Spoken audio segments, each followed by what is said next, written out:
In the heart of the wilderness, where nature is both beautiful and brutal, a tragedy unfolds. A sick, abandoned Mustang, tied to a tree, left to face the predators lurking in the shadows. Its once proud spirit now crushed, its future uncertain. But why was this magnificent creature left to such a fate? And what will happen when the wolves come for their prey? Hi, everyone. Welcome to the AI Film City Animal Rescue Storytelling Channel. Today, I'm excited to share a new story with you. Please relax and immerse yourself in the story. Don't forget to like, subscribe, and share. It was a cold, gray evening as the man led a sick and struggling Mustang through the thick forest. The horse, once full of spirit and power, now limped along, its body weak and emaciated. Its once vibrant coat was matted and dull, covered in mud and dried sweat. Its ribs were visible, and its breath came in short, labored bursts. The Mustang had been sick for weeks, and the man had grown tired of watching it suffer. The once prized animal was now nothing more than a burden to him. After what seemed like hours of walking, the man found a secluded spot deep in the woods, far from prying eyes. He tied the Mustang to a tree, its head hanging low, barely able to stand. The man glanced at the horse one last time before walking away, leaving the animal to face its fate alone. His decision was cold and calculated. He knew the wolves that roamed the area would eventually find the horse. To him, it was a quick solution to a problem he no longer wanted to deal with. The Mustang, however, didn't understand. It stood tied to the tree, shivering in the cold, unable to free itself. Its legs trembled with exhaustion, and its eyes, once full of life, were now clouded with pain and confusion. The forest around it grew darker, and the distant howls of wolves echoed in the air. The Mustang, in its weakened state, had been abandoned to its fate, and its struggle for survival had truly begun. As the sun dipped lower in the sky, the forest took on an eerie stillness. The Mustang, tied helplessly to the tree, stood trembling, its legs weak beneath the weight of its sickness. It had been hours since the man had abandoned it, and the Mustang's once sharp instincts, dulled by pain and exhaustion, sensed danger lurking just beyond the tree-line. The wind carried a faint but unmistakable sound, the soft padding of paws against the forest floor. The wolves were drawing closer. In the growing darkness, a pack of wolves began to circle the Mustang from the shadows, their eyes glowing in the twilight. The leader of the pack, a large gray wolf with piercing yellow eyes, was the first to step forward, cautiously testing the air. His nose twitched as he caught the scent of the sick and vulnerable horse. His low growl signaled to the others that their prey had been found. The Mustang, in its weakened state, felt the tension build around it. Its ears flicked nervously, and despite the overwhelming fatigue, its instincts screamed at it to run. But with the rope securing it tightly to the tree, there was nowhere to go. It tugged desperately at the tether, its body lurching in one last attempt to free itself. But it only managed to tighten the knot around its neck further. The wolves, sensing the horse's desperation, began to move in, their growls growing louder, more threatening. They were hungry, and they could smell the fear coming off the Mustang in waves. One wolf darted forward, nipping at the horse's legs, testing its defenses. The Mustang kicked weakly, but its strength had been drained by illness, and it could barely muster the energy to fight back. As the pack prepared to strike, circling closer and closer, the Mustang's breathing grew rapid, panic setting in. Its hooves scraped the ground as it tried once more to pull free, but its movements were futile. The wolves, with their sharp teeth and hungry eyes, had no intention of letting the Mustang go. Just as the leader of the pack lunged forward for the final blow, something incredible happened. A noise from deep in the forest, loud and unexpected, pierced through the night, stopping the wolves in their tracks. The Mustang, its eyes wide with fear, turned its head toward the source of the sound, a glimmer of hope flickering in the darkness. The eerie stillness of the forest was shattered by the unexpected sound. It was loud, clear, and unmistakable, hooves pounding against the earth, coming from somewhere beyond the trees. The wolves hesitated, their sharp instincts telling them something had changed. The Mustang, eyes wide and nostrils flaring, froze, every muscle tense. It wasn't sure what the sound meant, but in that moment, it sensed a glimmer of hope. The pack's leader, the gray wolf with piercing yellow eyes, growled low, signaling the others to be cautious. But even as they paused, they could sense the urgency in the air. They knew they didn't have long before this chance slipped away. With a final glance around the darkening forest, the leader began to inch forward again, teeth bared, intent on finishing what they had started. The other wolves followed, circling the Mustang closer, preparing for their strike. But then, through the thick trees and underbrush, a figure appeared. A man, rugged and breathless, burst into the clearing, running towards a Mustang with desperation in his eyes. He wasn't the man who had tied the horse to the tree. He was someone different, someone who had heard the distant sounds of struggle and came rushing to help. His clothes were torn and dirty, his hands calloused from years of working with horses, and his expression one of pure determination. The wolves immediately sensed a shift in the situation. They snarled, unsure whether to stand their ground or retreat. The leader hesitated, eyes flicking between the man and the Mustang, gauging the new threat. The man, seeing the pack ready to pounce, reached into his jacket and pulled out a thick rope, his only tool to drive them away. His heart pounded in his chest, but he knew he had to act quickly. He swung the rope above his head, creating a loud, whipping sound that echoed through the clearing. The wolves flinched, startled by the noise and the man's sudden boldness. The leader growled in defiance, but the pack began to retreat, their hunger tempered by the appearance of this unexpected rescuer. The man shouted, his voice firm and commanding, and the wolves, sensing that this fight was no longer in their favor, began to slink back into the shadows, one by one, until only the leader remained.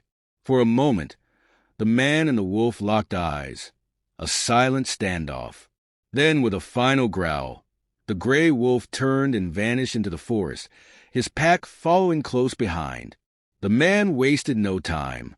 He ran to the Mustang, kneeling beside it.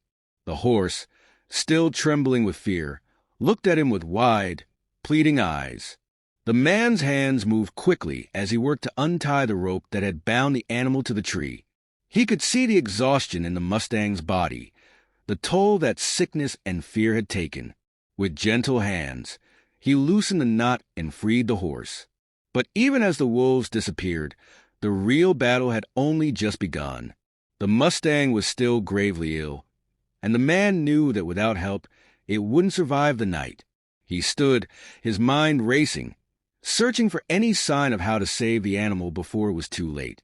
Time was running out, and the wolves weren't the only threat. As the man stood next to the exhausted Mustang, the reality of the situation weighed heavily on him. The horse, though freed from its bonds, was in a dire state. Its once proud body, now frail and weakened by illness, trembled in the cool evening air. The wolves may have retreated for now, but the Mustang's survival was far from assured. He knew he couldn't fight this battle alone. Suddenly, just as despair began to creep in, the sound of approaching footsteps rustled through the forest. The man spun around, wary, his mind racing with the possibility that the wolves had returned. But instead of glowing eyes in the darkness, a figure emerged from the trees, a woman, seemingly out of place in the rugged wilderness. She wore a weathered jacket and carried a satchel slung across her shoulder, her face framed with determination. "Is everything all right?" she asked, her voice calm but urgent. The man hesitated for a moment, sizing her up. "This horse, it's sick. I found it tied to this tree, left for dead. The wolves were ready to tear it apart, but I scared them off." Without missing a beat, the woman crouched beside the Mustang, assessing its condition with a practiced eye. "It's not just sick," she said, her voice softening as she gently ran her hand along the horse's flank. "It's been suffering for a long time. Worms, parasites. This poor creature has been neglected for weeks, maybe even months." The man's heart sank at her words. "Can you help?" he asked, desperation creeping into his voice. The woman looked up at him, her eyes filled with determination. "I'm a veterinarian," she explained. "I've been working with wild horses in this region for years. I know what needs to be done, but we don't have much time. If we want to save this Mustang, we need to act quickly." The man felt a wave of relief wash over him, though it was tempered by the gravity of the situation. "What do we need to do?" he asked, willing to follow her lead. The woman opened her satchel, revealing a small kit of medical supplies. "I can treat the worms and start clearing the infection, but this is only a temporary solution. We need to get the Mustang to my clinic, where I have proper equipment and medicine." The man nodded, understanding the urgency. But there was a problem. The clinic was miles away, and the horse was too weak to walk that far on its own. "How do we move it?" he asked, already running through possible options in his mind. "I have a trailer a mile down the road," she said. "But we need to get the Mustang stable enough to transport." Without another word, they began to work together, the man holding the Mustang steady while the veterinarian carefully administered treatment. The horse, though clearly in pain, seemed to sense that it was finally receiving help. Its breathing slowed, and some of the tension in its body began to ease. As they worked, the man couldn't help but feel a deep connection to the Mustang, a creature that had been abandoned and left for dead, only to be given a second chance by sheer luck. But he knew luck wouldn't be enough. They were racing against time, and the wolves would surely return if they didn't act fast. Just as they finished, the woman stood up, her face set with determination. "We need to move now." As the treatment provided some relief to the Mustang, the man and the veterinarian realized the race against time had truly begun. The horse's breathing was steadier, but its legs still wobbled, unable to hold up its weight for long. The wolves were far off now, but the sun was setting fast, and darkness would soon cloak the jungle, making it harder for them to defend the Mustang if the wolves returned. "How are we going to get him to your trailer?" the man asked, looking at the horse, who still lay on the forest floor, too weak to move. The veterinarian thought quickly, her eyes scanning the environment. "We'll need to improvise something to lift him." She grabbed a strong-looking branch nearby and, with the man's help, used it to gently prod the Mustang to stand. The horse struggled, every breath labored, but it was clear that it wanted to live. There was a fire in its eyes. "Come on, boy," the man whispered encouragingly, his hand stroking the horse's neck as they coaxed it upright. "You've made it this far. You can do this." Slowly, with great effort, the Mustang pushed itself up on trembling legs, wobbling but standing. They knew they had no time to waste. The vet looped a makeshift harness over the horse to steady its movement. They had to cover the mile to the trailer as fast as possible, yet the horse could only manage small, shaky steps. As they moved, the man kept glancing over his shoulder, his senses on high alert for any sign of the wolves. The tension in the air was palpable. Every rustle of the leaves, every snap of a twig sent his heart racing. He couldn't shake the feeling that the wolves were watching from the shadows, waiting for their chance to strike again. The veterinarian moved swiftly, guiding the Mustang and whispering soothing words to calm it as they progressed. The jungle road stretched before them, but with each passing minute, the daylight dwindled, and the odds of them making it out safely grew slimmer. Just as they reached the edge of the jungle, the unmistakable sound of howling pierced the air. The wolves were coming, and this time, they would be more determined than ever. The man's heart raced as he looked toward the veterinarian. "We're not going to make it at this pace," he said, fear creeping into his voice. "We have to keep moving," she replied, her voice steady but urgent.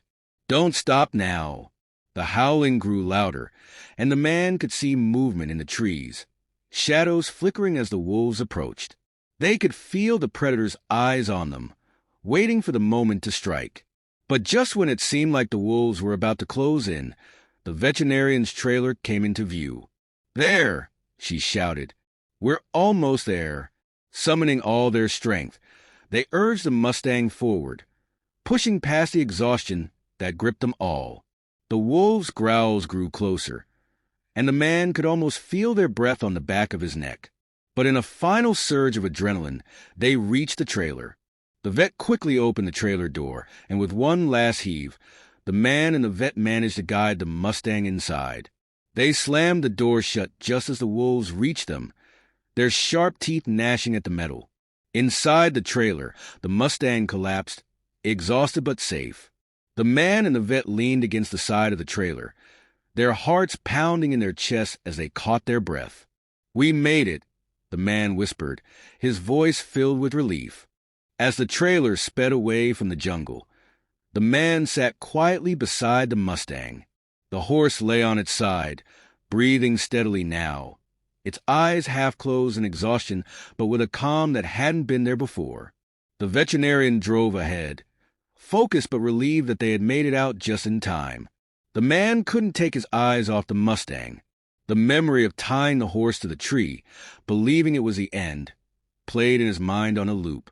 He thought about how he had given up hope, how he had been willing to let nature take its course because he believed there was no other way. But watching the Mustang now, still alive, still fighting, he realized just how wrong he had been. This creature, who had every reason to give up, had chosen to fight. And in doing so, it had changed the man's perspective on life, on survival, and on second chances. The veterinarian broke the silence. "He's going to make it," she said with a slight smile. "It'll be a long road to recovery, but he's tough. He'll pull through." The man nodded, his eyes still on the Mustang. "I didn't think he'd survive," he confessed. "I thought it was over."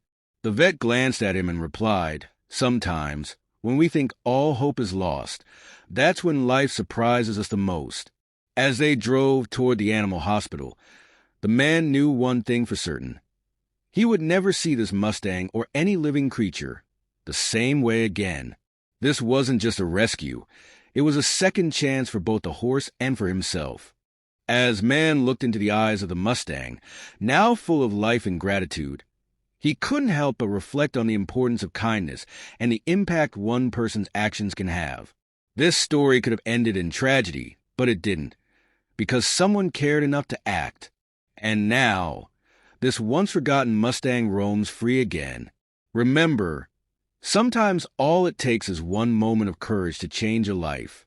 So, next time you see an animal in need, don't turn away. Be the reason they survive.